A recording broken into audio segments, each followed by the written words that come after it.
गुरु ब्रह्मा गुरु विष्णू गुरुदेव महेश्वरा गुरु साक्षात परब्रह्म तस्मै श्री गुरुवे नमः। ओम शांती शांती शांती।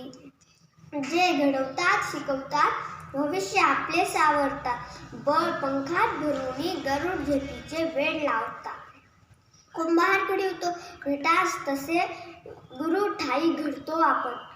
काय किती आपणास दिले अशक्य आहे त्याचे मापन, महिमा त्याचा आघात किती वर्णा या शब्दही पडती अपुरे। गुरु विना जीवन म्हणजे वाटे सारे सुने अधुरे, ऋण असे हे न फिटणारे आहे गुरूंचे माझ्यावरी। होता येणार नाही उत्तराही कोणतीही गुरुदक्षिणा दिली तरी, कोणतीही गुरुदक्षिणा दिली तरी। स्वप्नांना बघायला वास्तवाचे डोळे लागतात, स्वप्नांना बघायला वास्तवाचे डोळे लागतात, स्वप्नांना जिंकायला यशाचे बळ लागते। यशस्वी होण्यासाठी कष्टाचे प्रयत्न लागतात, त्या प्रयत्नांना बळ येण्यासाठी गुरूंचे आशीर्वाद लागतात। अशा माझ्या गुरूंना माझा शतशः नमन।